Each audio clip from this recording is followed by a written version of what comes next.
Análise política, com Orion Teixeira. 10h25, ele já está conectado conosco, Orion Teixeira. Muito bom dia, Orion.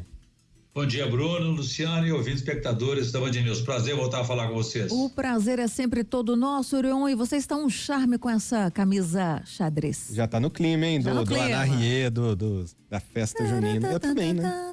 Não, mas tá um charme, tá um charme. Tá um charme. Sempre, bom gosto. Sempre elegante o nosso Orion Teixeira. Obrigado. Orion, o governo então fazendo cálculos para melhorar a reposição salarial e evitar a derrota na Assembleia, aquela novela do reajuste dos servidores. O que pode acontecer aí a partir da próxima semana?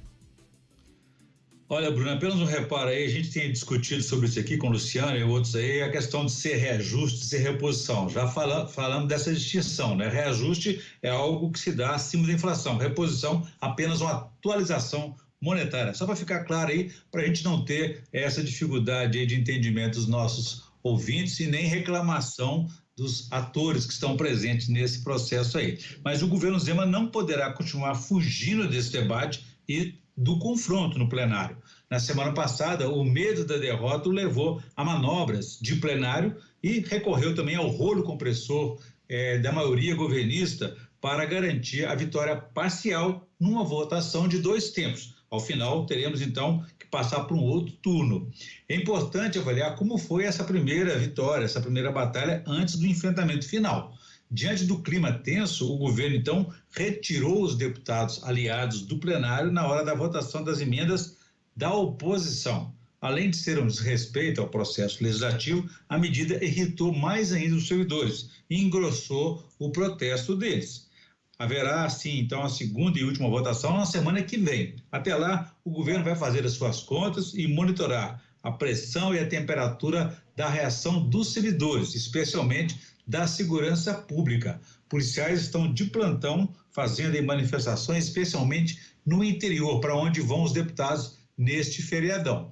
Tudo somado, se houver votação, o governo não tem controle sobre o resultado. Pode ser surpreendido com a aprovação de um índice de reposição maior do que os magros 3,62% que ele está concedendo a todos os servidores. Um percentual sabidamente abaixo da inflação e também abaixo do que os outros poderes e órgãos autônomos públicos estão concedendo aos seus servidores.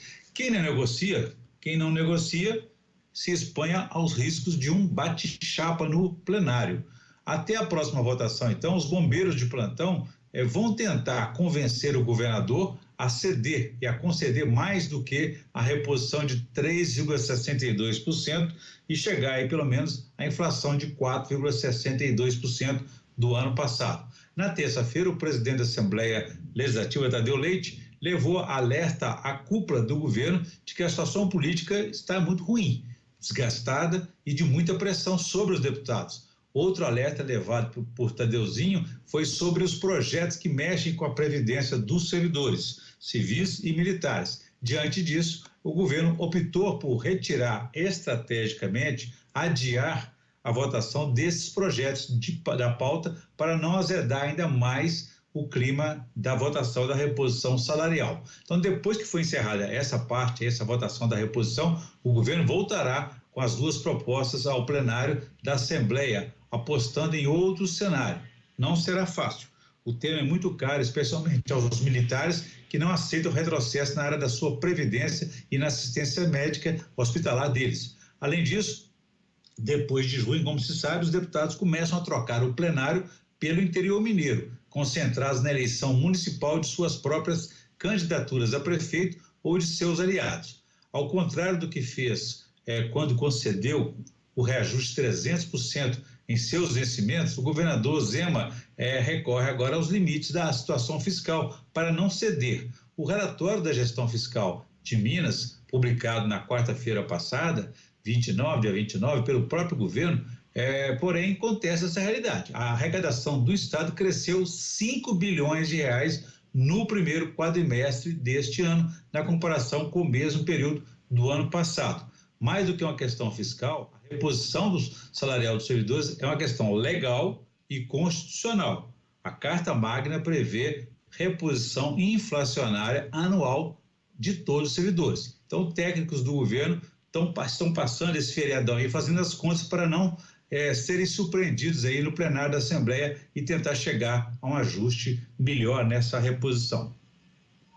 Orion, vamos falar agora de imposto, ICMS, né, da educação. Isso vem causando bastante polêmica. O governo federal, inclusive, defende a suspensão, né, da lei aqui mineira, aprovada, né, pela Assembleia.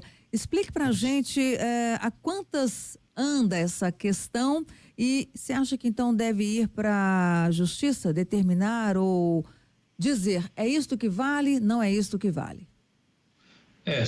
O assunto está judicializado no Supremo Tribunal Federal. Então, no meio dessa polêmica, a Advocacia Geral da União, em nome do governo federal, se manifestou e defendeu a suspensão da lei mineira que instituiu os novos critérios para a redistribuição do imposto ICMS, o Imposto de Circulação, Mercadorias e Serviços, da educação para municípios de Minas Gerais.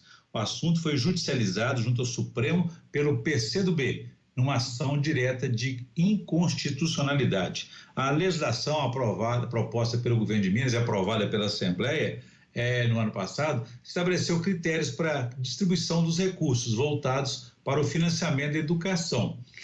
Conforme a lei, as prefeituras têm direito a 25% de toda a arrecadação do ICMS e parte desse montante deve custear o ensino. Antes da aprovação da lei na Assembleia, o percentual era de 2%, agora foi elevado a 10%. Porém, as cidades maiores, como Belo Horizonte, Contagem e Betim, argumentam que os municípios menores têm sido beneficiados pelo texto que foi aprovado, e isso porque um dos critérios é o desempenho dos municípios no índice de desempenho escolar, mas não considerou o número de alunos matriculados. Então, junto à capital mineira e cidades polos, um total de 130 municípios, dos 853 que nós temos, foram afetados com o repasse. Belo Horizonte encabeça a lista dos perdedores com 155 milhões de reais neste ano, seguido de Contagem, Betim, Grande e Belo Horizonte, com respectivamente 77 milhões e 68 milhões de reais. Uberlândia e Uberaba, no Triângulo Mineiro,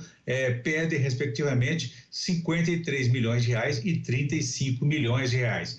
Então, essa lista é numerosa e esse assunto vai render muito porque agora o governo federal se manifestou pedindo para que a lei seja suspensa até que a avaliação seja melhor feita e o julgamento aconteça no plenário do Supremo Tribunal Federal. Próximas semanas, então, prometem aí bastante movimentação aqui nos bastidores em Minas Gerais e também em Brasília. Orion, muito obrigado, até um próximo contato, sempre um prazer falar com você. Na segunda-feira, com certeza, estaremos juntos aí acompanhando essa movimentação pela reposição salarial dos servidores e quem quiser saber mais pode consultar o meu blog, www.blogdorion.com.br. Um abraço a todos e façamos aí um bom dia.